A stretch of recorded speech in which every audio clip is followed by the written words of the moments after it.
Okay, this is a video of how to upgrade my 1995 F350 dually, which I've customized. I'm adding these power fold telescoping heated mirrors from a 2015 F350 Super Duty. I'll be adding new mirrors in here, heated mirrors. I already added this chrome cap and these LED clear lens indicator lights. These power fold. They telescope out, they power fold in, everything's power. There's one, there's the other one. They're gonna mount in here. I'm using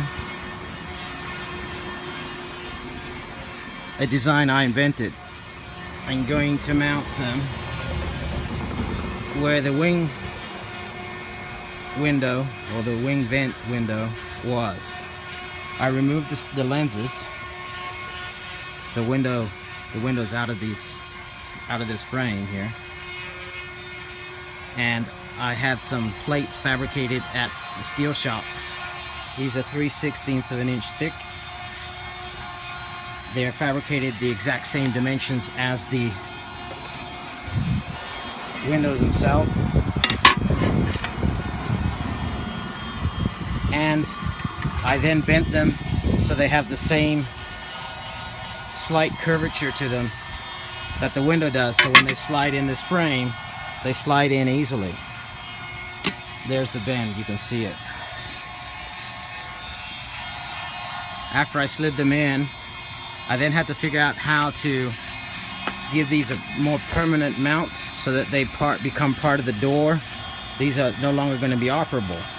So what I did was, there's two screws that usually come in from the outside of the frame and mount into here and here that hold this in place, but that still leaves this actual frame of the window operable. We want to make it inoperable and want to give it permanent connection, but I want to also make it so that it can be removed and replaced and the mirrors can be taken out if needed, etc. So what I did was I fabricated some grade 5 rated 1/4 inch threaded bolts, and I bought the bolts and then I ground down the sides so that they would slide in to this channel. As you can see, it's kind of right I'm trying to show you, right in there. And I also ground down the head a little bit so I'd leave enough room for the plate to come in here and get a good seal between the frame of the window and the metal plate. Then I drilled through here where the screw used to be and opened this up so that it would receive the 1/4 inch bolt. This, I'll show you where this goes in the car, in the vehicle, I mean the truck. So these are your frames, and just so everybody knows how to remove these, basically here I'll just kind of put it in again. So sideways, you come in sideways like this, so you can get this mount here to fit in the hole. Then you turn it like such,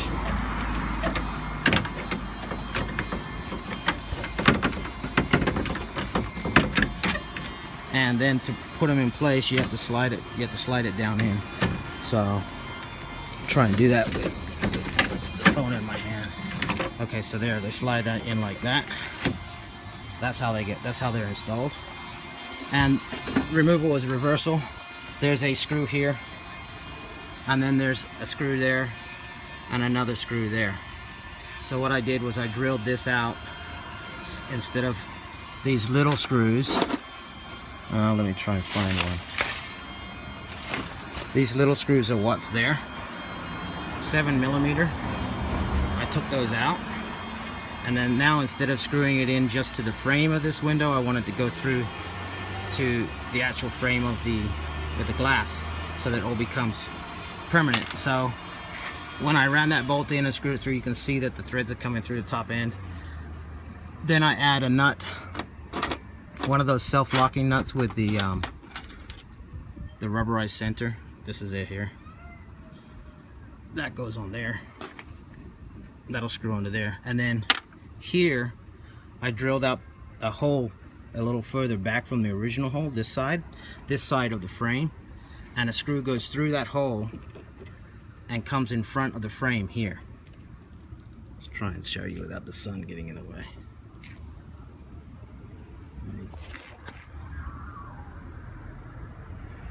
You can kind of see where it goes right there.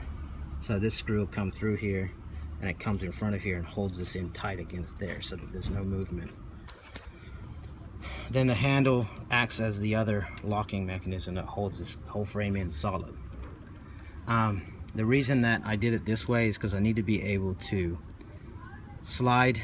I still need to be able to remove, I want to be able to remove this and replace it whenever. I want to be able to get access to the mirrors so I can change anything I need to change. So I want to make everything removable. So in this case, when you have your screw that I've modified up in place, if you leave it out a little bit, you can pull this out and put it back in, no problem.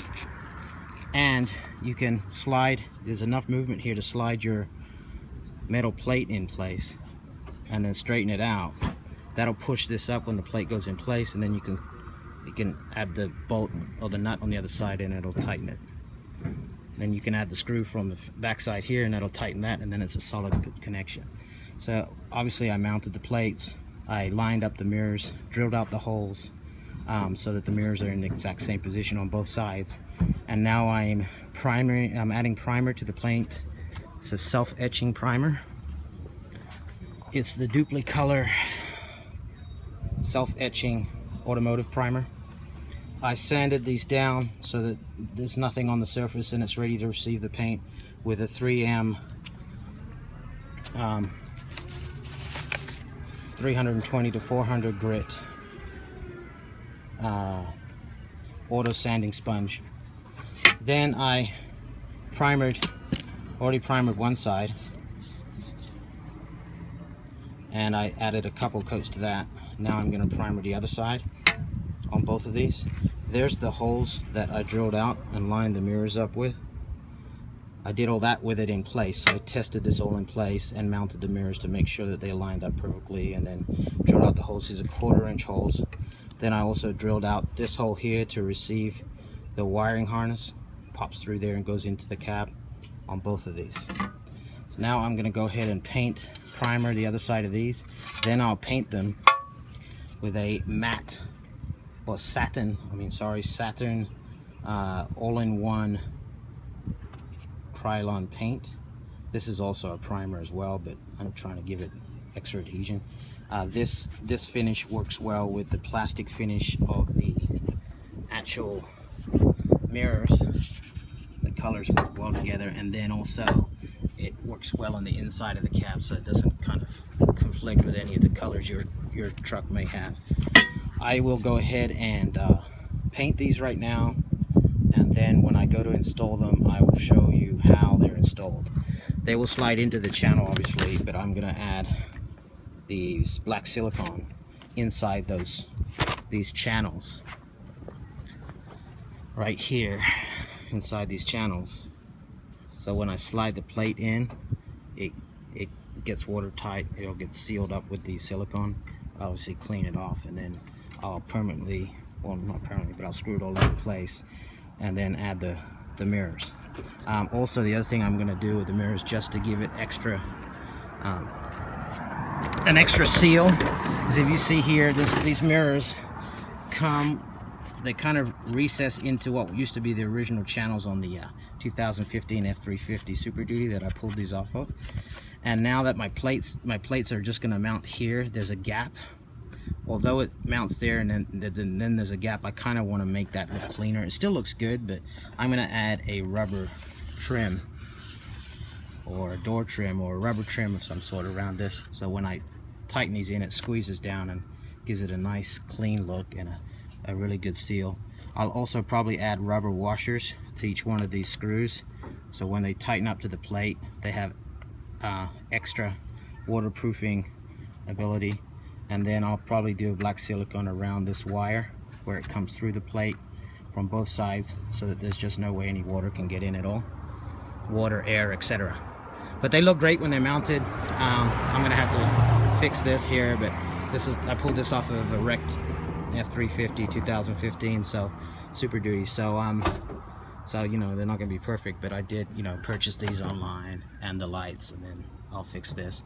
The other one's in great shape, and they look really good on the truck. When I have them installed, I'll show you. Actually, I'll show you when I go through the installation process. But this is basically designed by me. Nobody's ever done this. I don't see it anywhere on the internet, so it's probably the first time anybody has seen anything like this, and I think it looks pretty badass. Anyway, I'll be back on in a few.